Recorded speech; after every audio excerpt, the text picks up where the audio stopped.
नमस्कार।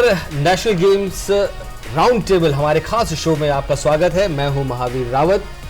खेलेगा भारत तो खिलेगा भारत, खेलेगा भारत तो बढ़ेगा भारत, एक विजन के साथ प्रधानमंत्री नरेंद्र मोदी जी ने ये संदेश देश को दिया था। और उसके बाद चाहे ओलंपिक्स हो, पैरालंपिक्स हो, एशियन गेम्स हो, हर जगह भारत ने अपना परचम लहराया है। और बात करें नेशनल गेम्स की तो चाहे पिछले साल गुजरात में हो या फिर इस साल गोवा में, हर बार इन खेलों का स्तर थोड़ा ऊपर गया है। हमारे साथ आज हमारी को होस्ट रुचा मौजूद हैं और गोवा में ये जो नेशनल गेम्स हुए हैं उनके नायक, उनके सबसे बड़े, सबसे आगे रहने वाले कर्ता धर्ता हमारे प्यारे मुख्यमंत्री प्रमोद सावंत जी हमारे साथ मौजूद हैं। आप दोनों का बहुत बहुत स्वागत है हमारे इस खास show national games round table में। रुचा, तो आप सीएम साहब को बधाई देते हुए इस शो की शुरुआत करें। बिल्कुल, धन्यवाद महावीर। सबसे पहले हम ये जानना चाहेंगे कि ये 37वां राष्ट्रीय खेल प्रतियोगिता का आयोजन आपके मन में यहाँ करने की आपने कैसे ठानी और इसके पीछे का आपका दृष्टिकोण हम जानना चाहेंगे। जुड़ेगा, जिएगा, जीतेगा, get set Goa for 37 national games 2023। मैं तो सबसे पहले ये कहता हूँ कि गोवा में नेशनल गेम्स होने चले 10 साल से लिए गोवा के लोग राह देख रहे थे, आज होगी कल होगी, लेकिन ये दिन आ गया। नेशनल गेम्स हमने ऑलरेडी होस्ट किए, अभी 9 नवंबर तक ये गेम चलेंगे। प्रॉमिस तो मुझे लगता है मेरे से पहले 3 चीफ मिनिस्टर हो 2009 में दिया था। तब से लेके कंटिन्यूसली सरकार बताती थी आज करेंगे कल करेंगे, लेकिन ये मेरा सौभाग्य है कि मेरे टेन्योर में नेशनल गेम्स हम होस्ट कर रहे हैं। With in A short span of time हमने पूरा इंफ्रास्ट्रक्चर रेडी किया और हमने ऑर्गेनाइज कर सके with the support of IOA and our director of sports SAG और केंद्र सरकार के जो सपोर्ट रहा, इन्हीं के कारण हम ये आयोजन कर सके और बहुत ही अच्छा आयोजन ये रहा। 28 states, 8 union territories, coaches, support staff, volunteers, physiotherapist, ये आसान नंबर्स नहीं है गोवा जैसे स्टेट के लिए मैनेज करना। आपने ये विजन और आपने ये चैलेंजेस कैसे फेस किए? जी, आपकी बात सही है, क्योंकि गुजरात में लास्ट टाइम जो 36 गेम होस्ट किया था उसके बाद में गोवा, तो हमें नहीं लगा था कि इतने शॉर्ट स्पैन ऑफ टाइम हमें आयोजन करने का मौका मिलेगा, लेकिन वो मिल गया। और जो 36 गेम्स हुए थे उससे रिकॉर्ड टाइम में हमने पूरा इंफ्रास्ट्रक्चर रेडी किया। उतना ही नहीं, लेकिन 2-3 डिसिप्लिन से ज़्यादा वहाँ पे मुझे लगता है कि 36 या 37 कुछ तो डिसिप्लिन थे, यहाँ पे 43 डिसिप्लिन हमने खिलवाए। और रिकॉर्ड ये है कि 49% ऑफ द वुमेन पार्टिसिपेशन इस गेम्स में रहे हैं। More than approximately 10,000 participate join हो गए, एथलेट्स, उसके साथ में उनके कोचेस, को कोचेस और सभी स्टेट्स पार्टिसिपेट हो रहे। इसलिए गोवा के लिए भी प्राउड फील हो रहे कि आज तक के जितने सारे नेशनल गेम्स हुए उसमें से रिकॉर्ड क्रिएट करने वाले नेशनल गेम्स हम होस्ट कर रहे हैं। क्या बात है, ये जानकर हमको बहुत खुशी हुई। और सभी गोवंस को ये पता है कि इस तरीके के आयोजनों के कारण हमारे लिए कई सारे नए आयाम खुलने वाले हैं। लेकिन बतौर मुख्यमंत्री, बतौर हमारे गोवा के कर्ता धर्ता, आप क्या सोचते हैं कि गोवा की भूमि के लिए ये आयोजन किस तरीके से सकारात्मक परिणाम लाने वाला है? पहली बात तो ये है कि हम जब आयोजन करने जा रहे थे तब गोवा के लोग भी सोच रहे थे हमें कुछ 5-6 मेडल्स मिल जाएंगे, लेकिन आज मैंने देखा तो more than the 33 medals Goa के सभी प्लेयर्स ने विन किया है, मिले हैं। इसलिए मैं उनको बहुत बहुत बधाई देता हूँ। This is the first achievement. और दूसरी बात ये जो है कि हर घर में नेशनल गेम्स पहुँचे हैं। जो कोई आज नेशनल गेम्स में कौन सा मेडल मिला, मुझे कौन सी गेम देखने जाने है, सभी लोग यानी एक दूसरे नेशनल गेम्स में एक तो पार्टिसिपेट देखने जाने के लिए जो इतने सारे उत्सुक रहते हैं। थर्ड थिंग्स, इवन जो इंफ्रास्ट्रक्चर हमने रेडी किया है वो इंफ्रास्ट्रक्चर आगे आने वाले होस्ट करने के लिए और गोवा के बच्चों के लिए इस तरह के गेम्स आयोजन में उसको खेलने के लिए सभी एसोसिएशंस यूज़ करेंगे।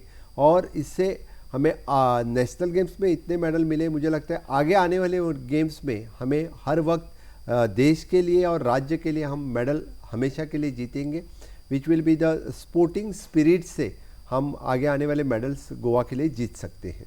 सर आपने एक बहुत अच्छी बात बोली कि इस बार 43 डिसिप्लिन्स जो कि रिकॉर्ड नंबर ऑफ डिसिप्लिन्स है एनी नेशनल गेम्स में, उसमें अगर हम खास इंडिजीनियस स्पोर्ट्स की बात करें जैसे कलियारी पट्टू है, हम योगासना को हमने देखा है कि योग आया है, मलखम्ब आया है, लगोरी आई है। लगोरी आए हैं। तो ये जब स्पोर्ट्स हम बच्चों को दिखा रहे हैं प्रसार भारती डीडी स्पोर्ट्स के जरिए से और बच्चे देख रहे हैं, तो ये भारत के जो अपने खेल हैं इनको कितना प्रोत्साहन मिला है इन नेशनल गेम्स के द्वारा? जी आपकी बात सही है, क्योंकि इस गेम्स के लगोरी, योगासन, कलारीपट्टू, मल्लखांब, इन गेम्स जो ट्रेडिशनल यानी कुछ प्रदेश में ही खेलते थे, बाकी लोगों को पता नहीं था। आजकल इस गेम्स अभी सभी बच्चों को यानी सीखने के लिए मिल रहा है, पार्टिसिपेट होने के मिल रहा है। दैट इज़ बहुत बड़ी बात है और मुझे लगता है कि गोवा शुड फील, मैंने गोवा प्राउड फील कर रहा है, क्योंकि लगोरी, योगासन, मल्लखांब ये गेम्स गोवा ने इंट्रोड्यूस किए हैं और गोवा के लिए यानी अच्छे कोचिस और बच्चे पार्टिसिपेट हो रहे हैं और पूरे देश के लिए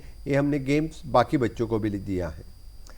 ये सच में बहुत ही बेहतरीन बात है कि हमारे स्वदेशी खेलों को भी एक प्लेटफॉर्म मिल रहा है। वैसे तो गोवा एक पर्यटन स्थल के रूप में बहुत ही मशहूर है, लेकिन एक दशक से हम ये देख पा रहे हैं कि गोवा एक स्पोर्ट्स डेस्टिनेशन या कहिए खेल गंतव्य के रूप में भी उभर कर सामने आ रहा है। तो मैं आपसे जानना चाहूँगी, क्या हम उसी रास्ते पर अग्रसर हैं? जी आपकी बात सही है। गोवा हमेशा के लिए सन, सैंड, सी इसके लिए जाना जाता था, उससे हमने ऐड कर दिया है which is the sports tourism. Sun, sand, sea के साथ स्पोर्ट्स टूरिज़्म ऐड हो गया है और गोवा इससे आगे यानी डिफरेंट टाइप्स ऑफ नेशनल और इंटरनेशनल गेम्स होस्ट करने के लिए एक डेस्टिनेशन जाना जाएगा।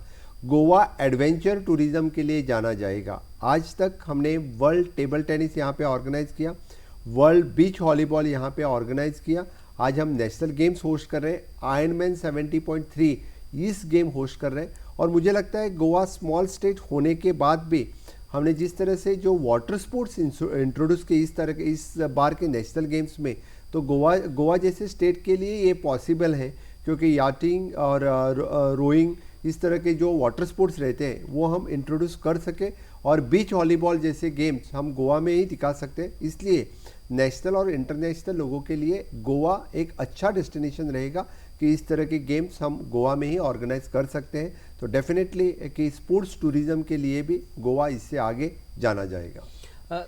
सर एक ऊर्जा ज़रूर आपको मिलती होगी प्रधानमंत्री नरेंद्र मोदी जी से, क्योंकि उनका जो एक लीडरशिप का एक स्टाइल है कि खिलाड़ी जाते हैं ओलंपिक्स में, वो उनसे पर्सनली मिलके बात करते हैं, कोई जीते हारे फिर भी उन्हें एनकरेज करते हैं। तो वो ऊर्जा जब देश का सर्वोच्च नेता जब दिखाता है तो एक बाकी सारे लोगों को भी, जो खिलाड़ियों को खासकर ऐसा लगता है कि वो सिर्फ खेल पर ध्यान दे, पूरा देश उनके साथ खड़ा है।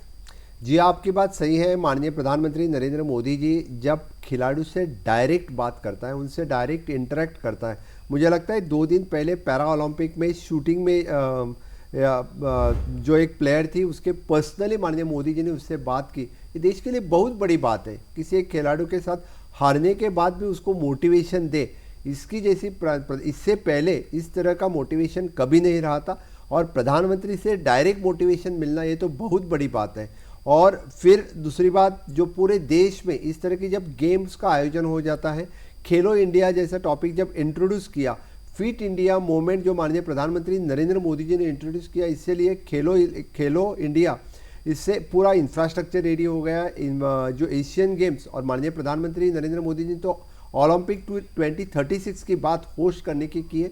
मुझे लगता है कि जो बच्चे खेल रहे हैं उनके लिए सही में अच्छे दिन आ रहे हैं। क्या बात है, क्या बात है, ये बहुत ही बेहतरीन बात कही आपने। और वैसे देखा जाए तो श्री मनोहर पर्रिकर जी के भी नेतृत्व में यहाँ पर 2 बड़े बड़े खेलों का आयोजन हो चुका है और अब आप यहाँ पर ये नेशनल गेम्स का आयोजन करवा रहे हैं। तो क्या एक तरीके से हमारी लेगेसी बन रही है गोवा में, या आप किस तरीके से वहाँ से इंस्पिरेशन लेते हैं और आगे कैसे हम बढ़ेंगे? जी आपकी बात सही है। जी हाँ, मनोहर भाई पर्रिकर के वक्त लुसोफोनिया गेम्स का हमने अच्छी तरह से यहाँ पे आयोजन किया है और अभी हम जो नेशनल गेम्स होस्ट कर रहे हैं कि इससे आगे भी, इसीलिए मैं बोल रहा हूँ क्योंकि इससे आगे भी जो स्पोर्ट्स यानी नेशनल और इंटरनेशनल लेवल के इस तरह के स्पोर्ट्स हमेशा के लिए आयोजन करने के लिए गोवा तैयार होगा। क्योंकि अभी जो इंफ्रास्ट्रक्चर हमने जो क्रिएट किया है वो इंफ्रास्ट्रक्चर इन यूज़ लाने के लिए गोवा के जो एसोसिएशंस हैं वो भी यूज़ में लाएंगे और खेलो इंडिया और बाकी तरह के गेम भी आगे होस्ट करने के लिए गोवा रेडी रहेगा। सर एक जानकारी हमारे रिसर्च के दौरान I, and please correct me if I am wrong, कि आपका जन्मदिन भी 24 अप्रैल 1973 को है और सचिन तेंदुलकर जी का जन्मदिन भी 24 अप्रैल 1973 का है। तो क्या बचपन से आपको बच्चे छेड़ते रहते हैं, या फिर आपको जो है सचिन की जैसे जैसे सचिन बढ़ते गए आप भी उनकी तरह इंस्पिरेशनल होते गए? जी हाँ, सचिन और मेरा बर्थडे एक ही दिन और सेम ईयर है जी। जी मुझे पर्सनली सचिन को 2-3 बार मिलने के लिए भी अभी मैंने सीएम होने के बाद मिला, तो it is an inspiration for me also. Sachin have did very much thing in the for the cricket. Recently Wankhede stadium पे सचिन का स्टैचू शॉट करते हुए जो इनॉग्रेट हुआ, इसलिए I am congratulating for the Sachin. Definitely cricket जगत में जो he is one of the hero. Wow, ये हमें भी जानकर बड़ी खुशी हुई। और एक और बात तो हमसे छूट नहीं सकती है कि गोवन खाद्य पदार्थों में से कौन सा स्पेशल खाद्य पदार्थ हमारे खिलाड़ियों के लिए यहाँ पर रखा गया है? क्या ऐसी भी कोई विशेष व्यवस्था यहाँ पर है? एक्चुअली गोवन खाद्य पदार्थ बना तो मुझे लगता है कि fish curry rice is a special fish curry rice for everyone. जो गोवन हमेशा के लिए जो उनके लिए फिश करी और फ्राई फिश ये तो स्पेशलिटी रहती है। लेकिन जब मैं रिव्यू ले रहा था तभी सभी का कहना है कि उनके लिए स्पेशल डाइट रहता है। मैं 2-3 बार जाके उनका डाइट भी चेक किया, उनका प्रोटीन्स बाकी सभी कार्बोहाइड्रेट विटामिन्स उसी तरह से रहता है। लेकिन डेफिनेटली जो बाकी प्रोग्राम्स और इसमें रहते हैं उसके लिए गोवन जो स्पेशलिटी रहती है उसकी व्यवस्था की हुई है। सर एक संदेश भी हम आपसे लोगों तक पहुंचाना चाहेंगे कि पहले तो मैं आपसे सवाल पूछूं कि ये क्रिकेट वर्ल्ड कप आप ज़रूर फॉलो कर रहे होंगे, और फेवरेट खिलाड़ी कौन है इस समय आपका इस पूरे इस क्रिकेट टीम? पहले तो सचिन ही था ऑफ कोर्स जी और अब मौजूदा टीम में एट प्रेजेंट तो सचिन इतना फेवरेट कोई नहीं है। तो एक संदेश आप क्या देना चाहेंगे कि दुनिया वालों, भारत के लोगों, क्रिकेट को सराहो, लेकिन बाकी खेलों को भी जो प्यार आप दे रहे हो वो कंटिन्यूस देंगे तो हमारे पास नीरज चोपड़ा जैसे स्टार हैं जिनको देखने के लिए आज करोड़ों लोग टीवी खोल रहे हैं। जी हाँ, एक्चुअली मुझे तो लगता है कि जिस तरह से हम क्रिकेट की क्रिकेट लोग जितनी सारी देखते हैं उसके लिए बाकी सभी गेम्स भी देखना बहुत ही ज़रूरी है। इसीलिए उनको सबको प्रोत्साहन मिलना चाहिए। ईच एंड एवरी गेम्स जो हम नेशनल गेम्स में अभी जैसे 43 गेम्स जो डिसिप्लिन अभी खिला रहे हैं, बाकी सभी को उसी तरह से प्रोत्साहन मिलने के लिए लोगों ने देना उचित रहेगा। ये बात तो सच में बड़ी ही पते की है कि हमें क्रिकेट के अलावा भी काफ़ी सारी चीज़ें हैं, खेलों में काफ़ी सारी चीज़ें हमको सराहनी चाहिए। तो नेशनल गेम्स एक तरीके से हम सभी के लिए एक उत्साहवर्धक एक राष्ट्रीय खेला समझ लीजिए इसे। और एक और बात हम बहुत महत्वपूर्ण है, ये मैं आपसे पूछना चाहूँगी कि ये सारे जो हमारे स्वदेशी खेल इसमें आपने जोड़े हैं, उनको एक प्लेटफॉर्म मिला है। आपको क्या बच्चों में भी ये बदलाव देखने को मिल रहे हैं, लोगों में भी ये बदलाव देखने को मिल रहे हैं कि वो भी उसके प्रति बहुत उत्साह जता रहे हैं?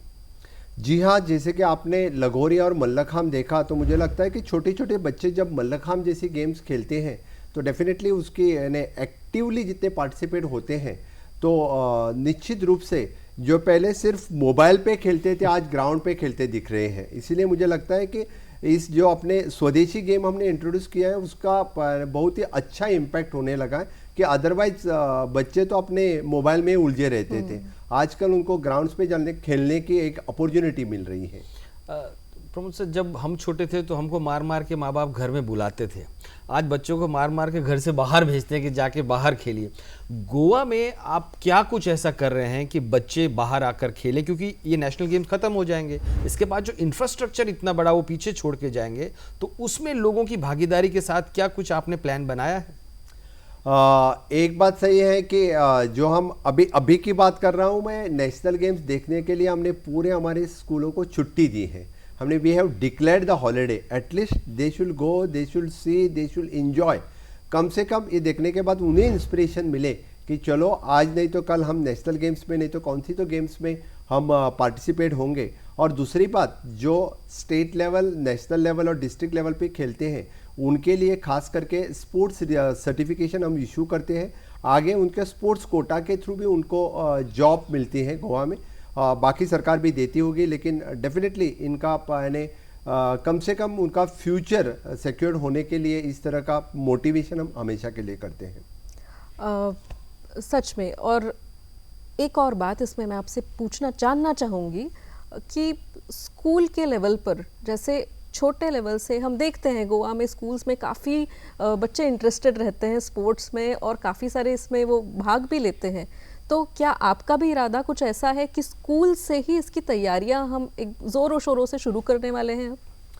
हाँ, आपकी बात सही है, क्योंकि जब मैंने स्कूल लेवल, एक्चुअली तो उनको मोटिवेशन उनके घर से ही मिलना चाहिए, उनके पेरेंट्स से मोटिवेट करना चाहिए, क्योंकि एक तो देखने के बाद मोटिवेट हो जाता है बच्चे, खेलने के लिए बाद में जाते हैं, पहले तो मैच देखनी चाहिए। इसलिए मुझे लगता है जब पेरेंट्स ने, टीचर तो करते ही है, लेकिन पेरेंट्स ने पर्टिकुलर गेम्स देखने के लिए उनको मोटिवेट करने, देखने के बाद वो खुद खेलने के लिए प्रवृत्त हो जाते हैं। सभी के लिए सब इंफ्रास्ट्रक्चर गांव-गांव लेवल पे नहीं हो सकता है, लेकिन at least at a competition level हम स्कूलों में इस तरह के गेम्स ऑर्गेनाइज करने का, और उन्हें जो फिजिकल एजुकेशन टीचर जो स्कूल लेवल पे देने चाहिए, हमेशा के लिए गोवा के सभी स्कूलों में फिजिकल एजुकेशन टीचर हैं, उनको प्रॉपर गाइडेंस और प्रॉपर जो सपोर्ट चाहिए वो स्कूल लेवल पे दिया जाता है। सर, कोई टैलेंट स्पॉटिंग का भी आपकी कोई स्कीम है? क्योंकि कहते हैं कि एक अच्छा, अगर आपको स्पोर्टिंग स्टेट बनाना है, जैसे कि फॉर एग्जांपल, क्योंकि हम हरियाणा के करीब रहते हैं, दिल्ली में रहने वाले, तो हम देखते हैं कि वहाँ पे एक स्पोर्टिंग कल्चर है। क्या जैसे कोच द कोचिस को भी सिखाना ज़रूरी है, क्योंकि बच्चों तक सही चीज़ें पहुँच सकें? या ट्रेन द ट्रेनर, यानी इसी सेक्टर में हमने पिछले ही दिनों में हमने जो फिजिकल एजुकेशन टीचर रहते हैं, इनके लिए डिफरेंट जो कोचिंग देना उसकी ज़रूरत है, क्योंकि हर वक्त फिजिकल एजुकेशन टीचर हर एक गेम में वो एक्सपर्ट रहता है, ऐसा नहीं है। और ऑल द एसोसिएशन, जितने सारे एसोसिएशन है, बैडमिंटन एसोसिएशन, कबड्डी एसोसिएशन, इनके लिए उनके लेवल पे मैचेस खिलाना, ब्लॉक लेवल पे, डिस्ट्रिक्ट लेवल पे, also the our sports department is promoting this type of tournament at a district level and a block level. तो क्या हम किसी स्पोर्ट्स यूनिवर्सिटी का स्पेशली डेडिकेटेड टू स्पोर्ट्स, इस तरीके से हम कुछ सोच रहे हैं? क्या हम जी हाँ, मैंने अभी अनाउंस भी किया, हमारे ओपनिंग के वक्त माननीय प्रधानमंत्री नरेंद्र मोदी जी थे, तो उसी में मैंने अनाउंस किया है कि जो कोई private university, sports university Goa में एस्टैब्लिश करना चाहता है, तो स्पोर्ट्स यूनिवर्सिटी के लिए हम वेलकम करते हैं, क्योंकि हमारे प्राइवेट यूनिवर्सिटी बिल के अंतर्गत यानी यहाँ आके स्पोर्ट्स यूनिवर्सिटी एस्टैब्लिश करे, graduate, diploma and technical staffs जो कि डायरेक्ट खेल में रिक्वायरमेंट है उनकी, उस तरह का टेक्निकल स्टाफ जो चाहिए वो स्पोर्ट्स यूनिवर्सिटी से, यानी इंफ्रास्ट्रक्चर हुआ तो नहीं चलेगा, ह्यूमन रिसोर्स क्रिएट होना चाहिए। इसलिए हम through the sports university we can create the human resource.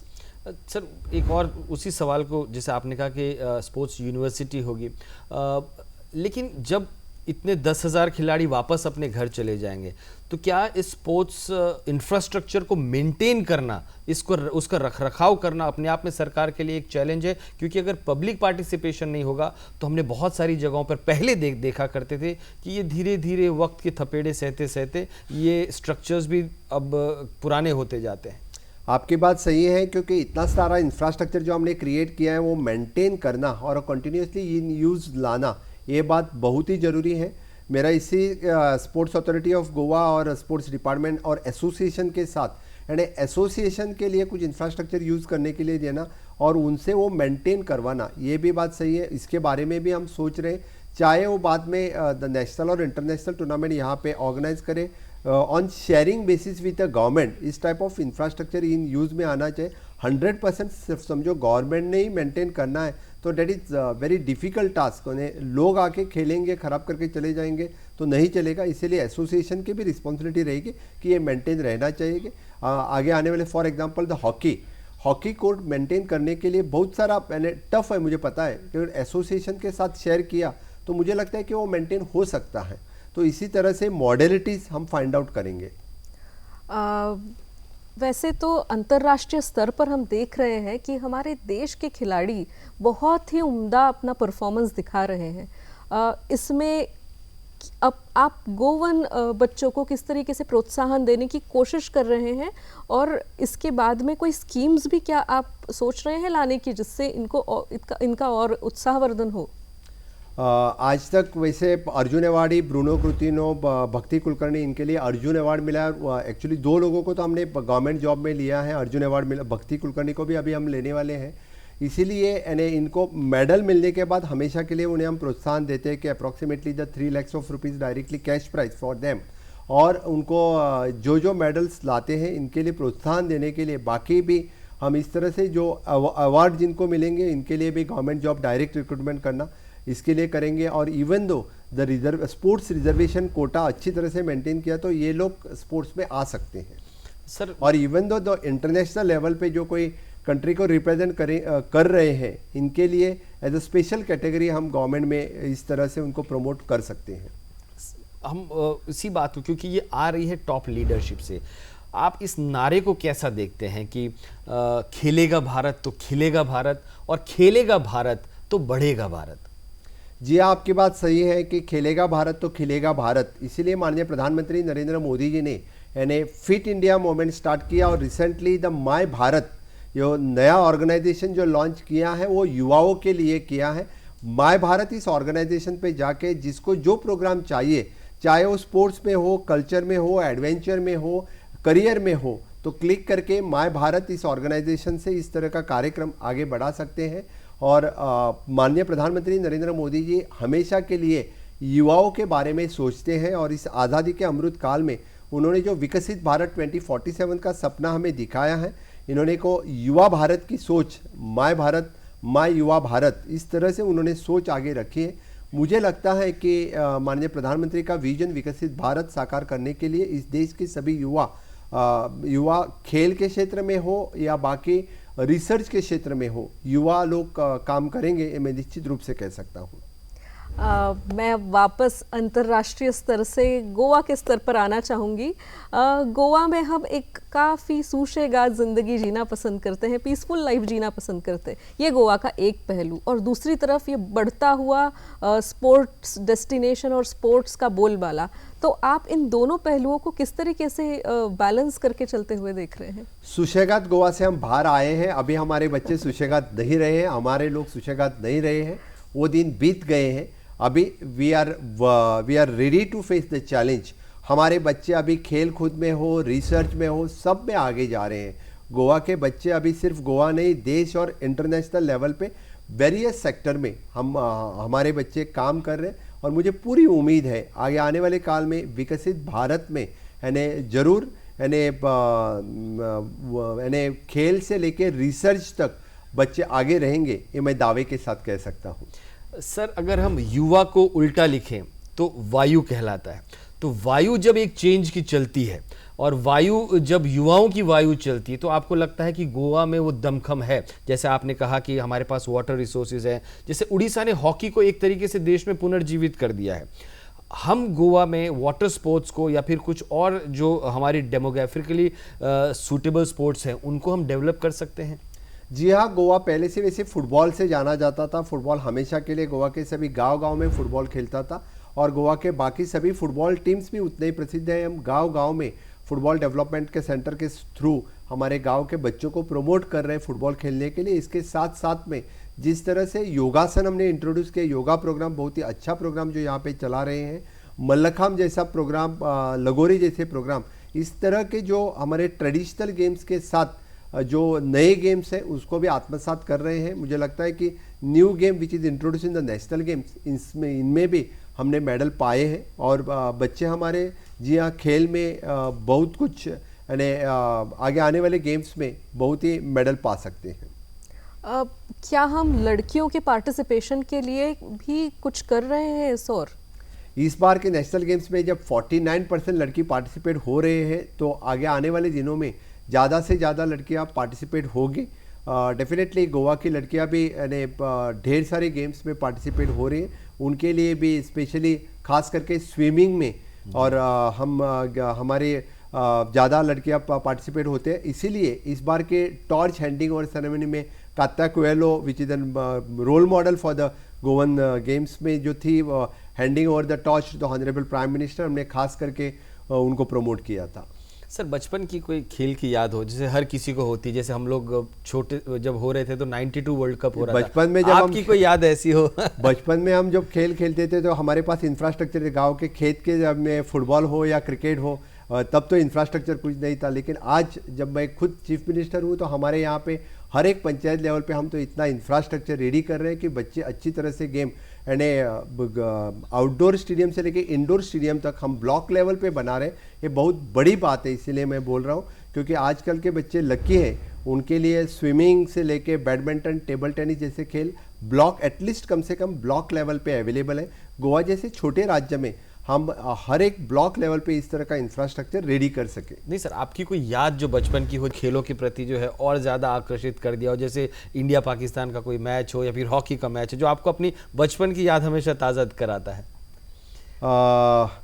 वैसे तो मैं बात करते वक्त बोलूँगा कि I used to see the maximum to maximum the football. Okay, या बस। तो ऐसे तो देखिए, एक अमीर घर का के बच्चे को स्पोर्ट्स में जाने में इतना कोई दिक्कत आती नहीं है, क्योंकि उनके पेरेंट्स अफोर्ड कर सकते हैं। लेकिन जो निचले स्तर पर है, जो अफोर्ड नहीं कर सकते हैं, क्या हम उनके लिए भी कुछ कर रहे हैं ताकि वो आगे आकर अपना स्पोर्ट्स में कुछ भविष्य देख सके? जी हाँ, आपने बात सही कही है। एक्चुअली जो जिनके लिए एक्चुअली इंफ्रास्ट्रक्चर चाहिए, उनके लिए जो कोचेस चाहिए, ट्रेनर चाहिए, इस तरह के वो अफोर्ड नहीं कर सकते। स्टेट की तरफ से जो सपोर्ट उनको दे सकते हैं through association we are giving, और this is the national games से मुझे लगता है कि एसोसिएशन को हमने ढेर सारा सपोर्ट दिया है। मेरा तो अभी इस नेशनल गेम्स के बाद हम हर एक गेम्स के लिए डेडिकेटिव ग्राउंड उनको दे रहे हैं। एटलीस्ट गोवा में एक ग्राउंड तो उस पर्टिकुलर गेम्स के लिए रहे, वहाँ आके वो प्रैक्टिस कर सके, वहाँ आके उनके लिए स्पेशल कोच रहे, वो कोचिंग ले सके थ्रू हमेशा के लिए गवर्नमेंट पूरी बैर नहीं कर सकती है, लेकिन एटलीस्ट कम से कम कुछ यानी कोचिंग क्लासेस या कोचिंग ट्रेनिंग कैंप तरह का रहे तो पर्टिकुलरली उनको सपोर्ट हो सके। इस तरह का इंफ्रास्ट्रक्चर हमने रेडी किया है और कुछ दिनों में हम ये इंफ्रास्ट्रक्चर या डेडिकेटेड ग्राउंड उनके लिए रहेगा। सर, एक आखिरी एक सवाल तो नहीं कहेंगे, एक मैसेज जो आप हमारे यंग व्यूअर्स को या प्रसार भारतीय जो भी ये हमारा आपका ये पूरा कॉन्वर्सेशन देख रहे हैं उन्हें देना चाहते हैं, उन्हें चीयर करना चाहते हैं, उनको कोई प्रॉमिस करना चाहते हैं इस शो के माध्यम से? वन नेशन वन स्पिरिट, इससे 37 नेशनल गेम्स गोवा में हुए, गेट सेट गोवा। मुझे लगता है पूरा देश कन्याकुमारी से कश्मीर से लेके इस नेशनल गेम्स में पार्टिसिपेट हुआ है। हमने वही स्पिरिट के साथ नेशनल गेम्स गोवा में पार पड़ेंगे और निश्चित रूप से यानी आगे आने वाले up to the 2036 national Olympic के लिए सभी बच्चे तैयार हो जाए। The national games is one platform to go for the national Olympics. मैं सबके लिए बहुत बहुत बधाई देता हूँ। माननीय प्रधानमंत्री नरेंद्र मोदी जी ने यहाँ के नेशनल गेम्स का इनॉग्रेशन किया और हम सबकी ऊर्जा बढ़ाई है। निश्चित रूप से मैं सभी बच्चों को 2036 गेम्स के लिए मेरी तरफ से बहुत बहुत बधाई देता हूं, देश के सभी खिलाड़ियों के लिए। सर, बहुत बहुत शुक्रिया, आप हमारे इस show national games round table में आए और प्रधानमंत्री जी यहाँ पर आकर इनॉग्रेट उन्होंने किया, लेकिन एक आदमी जो सुबह शाम इन गेम्स को आगे बढ़ाने में लगे हैं वो हैं मुख्यमंत्री जी। और बहुत बहुत बधाइयाँ आपको भी, क्योंकि आपने इतना सफल और इतना सबसे बड़े खेलों का आयोजन किया और हमारे इस शो में आज इतना ही रुचा। Thank you.